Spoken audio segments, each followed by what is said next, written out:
Dans la revue de presse, avec vous, Hélène Frade. Bonjour Hélène, Bonjour. La poursuite des manifestations contre le pouvoir au Liban. On en parlait dans le journal où des heurts ont de nouveau opposé les contestataires aux forces de l'ordre.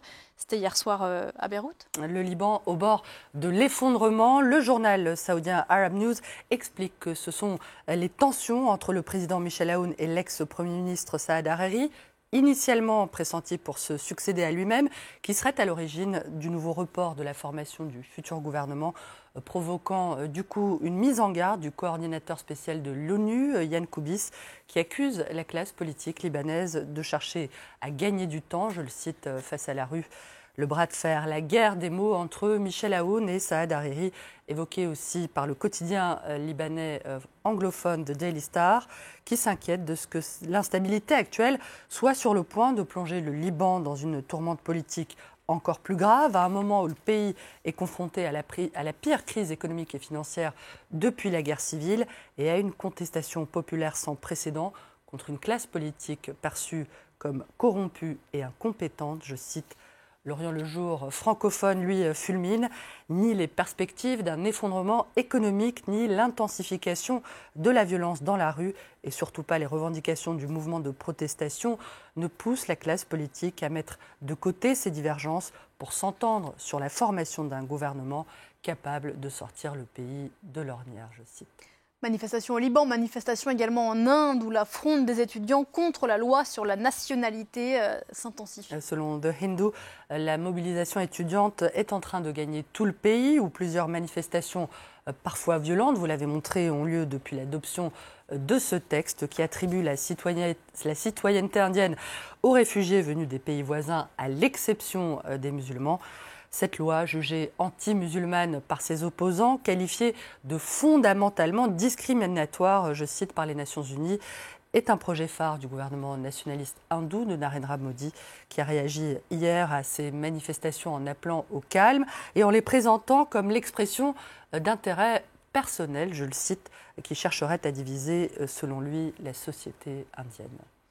En Chine, à présent, les déclarations du footballeur d'Arsenal, Mesut Özil, provoquent la fureur du gouvernement. Je ne sais pas si j'ai prononcé son nom correctement. Le joueur a critiqué la semaine dernière la situation au Xinjiang. C'est en Chine, donc, dans l'ouest de la Chine, une région où vit la minorité musulmane ouïghour persécutée par Pékin. Le quotidien officiel The Global Times accuse l'international allemand d'origine turque d'être un extrémiste qui aurait répandu de fausses informations.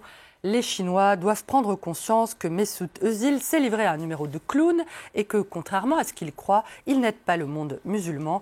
Il n'est que la marionnette des forces occidentales anti-chinoises, cingle le journal officiel. À l'inverse, au Royaume-Uni, The Daily Telegraph critique, lui, la position du club d'Arsenal qui a immédiatement pris ses distances vis-à-vis des opinions personnelles, je cite, de son joueur, et déclaré avoir toujours adhéré au principe de ne pas s'impliquer dans la politique. Le club d'Arsenal devrait défendre la liberté d'expression, quel qu'en soit le prix, regrette le tabloïd, en faisant référence à la décision de la télé publique chinoise CCTV de déprogrammer ce dimanche dernier, la diffusion du match Arsenal-Manchester City en guise de représailles.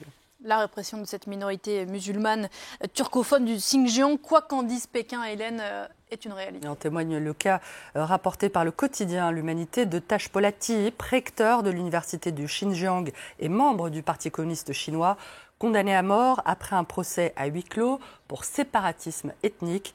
Un prétexte, selon son entourage.